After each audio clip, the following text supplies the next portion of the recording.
What's up everybody, welcome back to the channel and to another Outriders video. A week ago I released a build for the pyromancer focusing around phaser beam and essentially making the most powerful, hardest hitting phaser beam that could one tap or one shot captains, bosses and elites. The build we're going to look at today, I would consider it to be the final form of that. In between the time of releasing that video and now, I've been trying to perfect it and create a phaser beam setup that would allow you to essentially one-shot Dr. Detonator, who was kind of like my barometer for testing this and testing the overall power of the build. And we've finally been able to do that, and we have something today that we can look at that is able to do that quite comfortably. But if you like the video or find it useful in any way, please do consider giving it a like, subscribing to the channel, maybe sharing the video with a buddy. It really does help the channel grow, and it just means a whole lot to me. But without any further ado, let's go.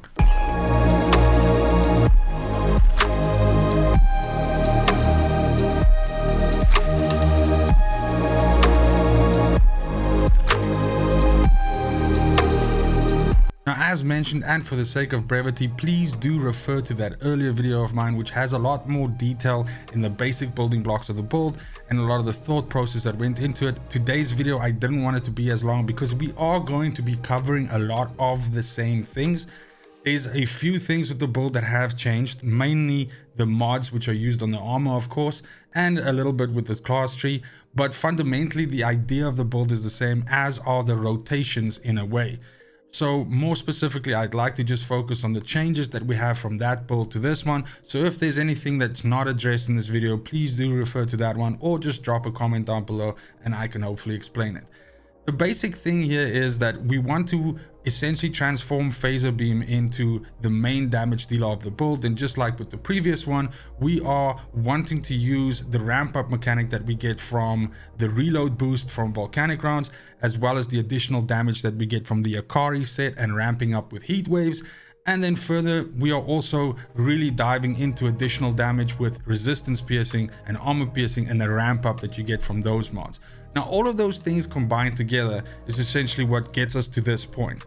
Now, there are two, I would say, I don't know if I would call them downsides, but there are two fundamental differences to the previous build, and these kind of like change the way that you might perceive this build to perform, first of all, and also might affect whether you want to run it in the first place. The first fundamental difference is that this iteration of the build is even less defensive than the previous one. So if you are not a fan of glass cannon kind of builds, or builds where you kind of thread the needle and are almost always in danger of dying unless you use your skills and position yourself in the right way, then this might not be for you, because there are instances where you can be caught out of cover and you can't take enough damage to essentially kill you, and that is an unfortunate thing due to the fact that we streamline the build so much and that every single mod that we use is geared towards pushing as much damage out as possible and not so much about defending us.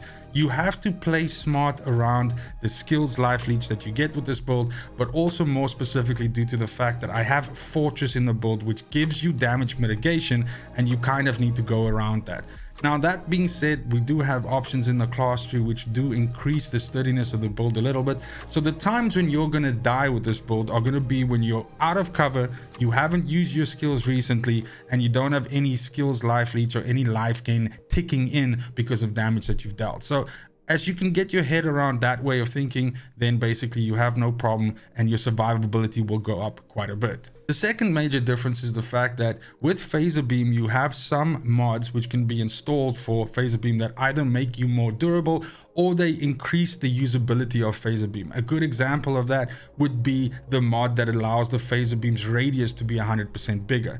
Now, this is usually an auto include for me in any build that I use of that, due to the simple fact that phaser is such a valuable form of damage for you that you really do want to keep yourself from missing the target that you're trying to hit. And the basic phaser, the default phaser, is quite easy to miss, especially in the heat of combat. If you kind of pull off the phaser and then an enemy runs to the side and you just kind of miss him because of that, or maybe the reticule is just kind of like not there for you to see. Now, I know that console players have an even bigger problem with this due to how aiming works with phaser beam when you shoot on the console. So that might be just a general no from your side if you cannot use the radius increase mod for phaser, since this also allows you to often kill enemies in a big clump and you know, kind of just generally firing the phaser beam in their direction, and that takes care of a whole bunch of enemies. Now there are ways around this, of course. This build has access to 3 heat waves. Those 3 heat waves deal a considerable amount of damage, and you can obviously always use them to mop up trash. But the main point here is you're gonna have to be a lot more accurate with your phaser beam hits. But boy oh boy, when you do, those phaser hits are amazing. They hit like a Mack truck. So now, as mentioned, when we get to the build itself, firstly, when we look at weapons, I am using 2 weapons which both have Fortress on them. That's because in the cycling meta with volcanic rounds, you activate volcanic rounds, then cycle off it to get reload boost, and then I don't want to have to struggle with having to switch back again to another weapon to be able to proc my Fortress and fire out the shots as soon as possible. Now, in the previous version of this build, I used Death Shield and I used Shell Rocks as my 2 weapons that I would swap between.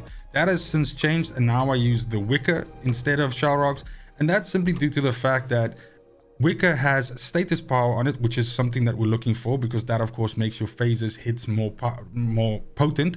But this also has armor pierce on it, which is another method which, with the mods on this build, that we use to sort of scale our anomaly power up higher. So Wicker hits both of those notes for me, where unfortunately Shell Rocks does not have crit damage. If it had crit damage, that would be not crit damage. What am I saying? If it had armor pierce, it would be fantastic. It does have crit damage. If it had armor pierce, it would be fantastic. So instead, Wicker is the one that I use here. And like I mentioned, the point is that you can work out your rotations in such a way that when you are firing off your phasers, that you're on the weapon that has status power. Now, one last thing that I want to mention is this build is also geared to do more damage to things which are burning and not ashen. So although the Wicker, its ultimate ashen bullets essentially ash things, like in the case of when I fight Dr. Detonator, for instance, I make sure to proc the Wicker on enemies next to Dr. Detonator. So if I want my Fortress buff, I don't shoot Dr. Detonator. I set him on fire with heat waves, but I shoot the captain or whatever next to him 3 or 4 times so I get my Fortress buff. That means that when I'm ready to shoot my phaser, Dr. Detonator is burning so that he can take more damage, and he's not actually ashen. That being said, having ashen on this weapon is a fantastic way of also CCing enemies, and you can definitely, you know, ashen captains and elites. You'll do more than enough damage to kill him. This is just basically the whole point of me mentioning this, was specifically for Dr. Detonator or bosses with a big life bar for that example. But you can absolutely use it on other enemies, and Ash is of course one of the better CCs in the game, so it's good to just readily have that available. Now on the pistol, I carry a Torment and Agony with Kinetic Stomp and Clip Combustion on, but I never switch to that. This is basically just a pistol that I always carry on this character. So definitely the switching that I'm doing happens between these 2 weapons. And of course on the Death Shield, I've got Shadow Comet on there, which is just a great way to open up most fights. When you activate volcanic rounds, I pop one off the hip that pulls down a bunch of Shadow Comets on the enemies. I swip to the Wicker and I engage, I activate Fortress, and I hit him with my skills. Now when we get over to the armor itself, excuse the transmog, but of course this is using 3-piece Akari just like the previous build. The damage bonus that we get from the set bonus, and based on the additional anomaly power that you get from ramping up Heatwave, is just too good not to use it. It's a fantastic way for you to squeeze out a heck of a lot of additional damage. So definitely it makes sense to use Akari. Does it mean that you can play this build by not using Akari? Absolutely. But to pull off these one taps, like for instance on Dr. Detonator, I definitely think that this is needed. Unless you are rolling with other characters that can provide better debuffs on Dr. Detonator or better ramp ups, like for instance somebody putting Branded on him or something like that. Now that being said, on here we have Fire Tsunami, which increases the width of Heatwave because you want to be hitting as many enemies as possible so that you can ramp up the set bonus. Of course, we use Unstoppable Force on here, and this is one of the 2 mods which we use to engage more anomaly power based on the capstone of the middle tree of the class tree that we're on right now, which we'll look at just now. The point is, the more resistance piercing and armor piercing we have, the more our anomaly power scales with that. So this is the other reason why I use the Wicker, because then by default you also have 30% armor pierce. So My nose is itching so bad. So Unstoppable Force, what it says is it increases your anomaly power by 50% of your resistance piercing. And then when we get to the other module, I understand how this works. But when we get over to the chest, of course, here we have reload boost. This is the volcanic rounds meta as it is right now. And of course, what makes this so juicy is the fact that it's one of the only, if not the only skill that actually increases anomaly damage and not anomaly power.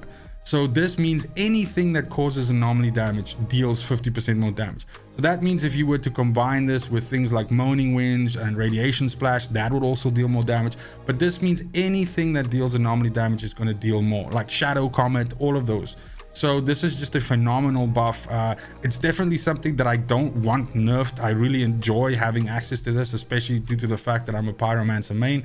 But it is really, really powerful, and no other class has access to something that's quite this, you know, good.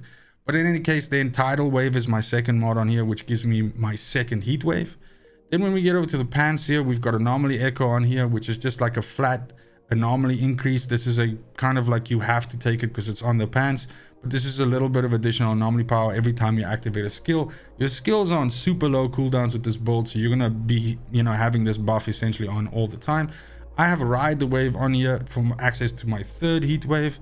Then when we get over to the hands here, we've got Captain Hunter and we've got no resistance against the fortified. Now again, this build is exceptionally good at killing trash. It's also exceptionally good at killing captains and elites basically in one rotation.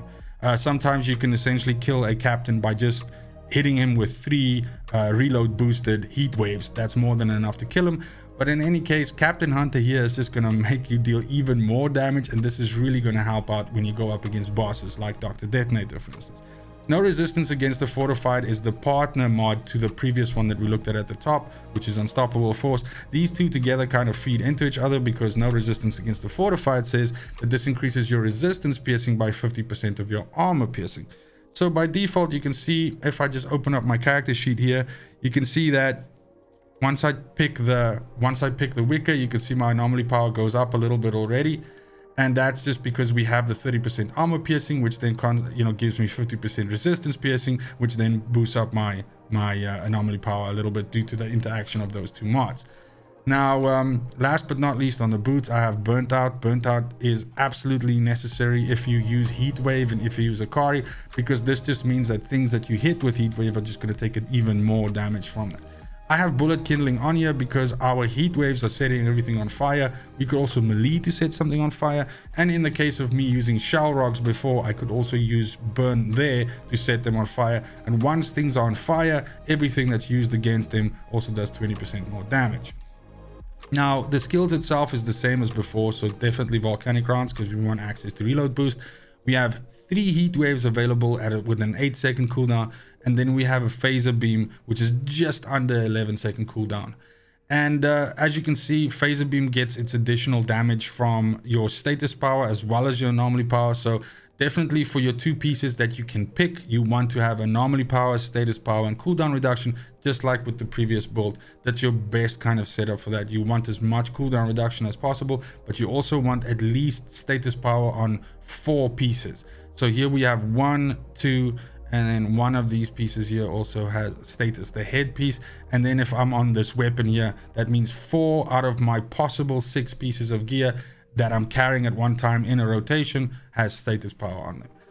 Then when we go over to the class tree, this features middle tree, and it's simply due to the fact that we want this final capstone, which allows you to ramp up your armor piercing and your resistance piercing by using ignite skills. Now, your heat waves are ignite skills, as is Volcanic Rounds when you activate it originally, and as is Phaser Beam. So you literally have a bunch of different ways of actually engaging this, but due to the fact that you're constantly throwing out heat waves, this is always going to be on.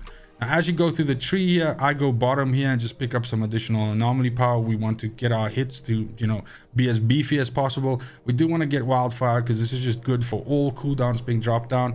And because we are picking up Magma Golem or so many nodes of additional health here, it makes sense to just grab Distance Flame to give us an additional 10%, because that's 2.5, 5, 7.5, 10% of additional anomaly power. Then to give us some survivability. And this is good because once you are in combat, once you are fighting enemies, you can actually become quite sturdy due to the additional ramp up of damage mitigation that you get from Fortress, but also due to anomalous lava giving you 45% additional armor for 10 seconds every time you use an ignite skill. Again, all your skills are ignite skills, so you can constantly have this buff up. Then we do get Fuel for the Embers, which gives us double skill life leech when we get under 30% of life. So again, if you are pushed into the danger zone, if you are pushed into the red, then this has a faster way for you to get life back. But generally speaking, yeah, it's better to not play at you go into the red zone, but this is a good thing to just have as an oh shit situation. And then as mentioned, Magma Elemental is kind of like where the whole ramp up comes from. So the rotation here is essentially, and it sounds like a lot, but it's basically the same as the previous one, is when you get into a fight, you open up by hitting volcanic rounds, you shoot off a round, or you just rotate onto the next gun automatically so that volcanic rounds goes on to cooldown. That gives you your reload boost. Then you use whichever weapon you have to shoot a bunch of shots to get Fortress to pop up. Once Fortress pops up, you shoot out your 3 heat waves, and then you hit your phaser. Now you could do all of that in definitely less than 10 seconds, but I mean, you could even stretch this to as long as you can do it within 15 seconds, because that's how long the reload boost that you get over here lasts. As you can see, a powerful 50% anomaly damage bonus is granted after the skill ends for 15 seconds. So you have a 15-second window that you can use to pop off. So that's it for the video and for the build. Slightly shorter video today, but because we covered so much of the groundwork with the previous one, really it makes sense to kind of view them both together. But this is the current setup, how I run this. This hits incredibly hard, and it is hella satisfying in solo to be able to melt enemies with just basically one phaser hit. Let me know in the comments down below if you've built something similar to this, if you're enjoying this, if you have tried this, or what you would change with the build if you made your own. But thank you so much for watching, especially if you made it this far. It's just super important to me that you have a fantastic morning, a great afternoon, and a super awesome evening wherever you are in the world. And until next video, fucking cheers. They want the best of me now, best of me now, best of me now, best of me. They want the best of me now, best of me now, best of me now, best of me.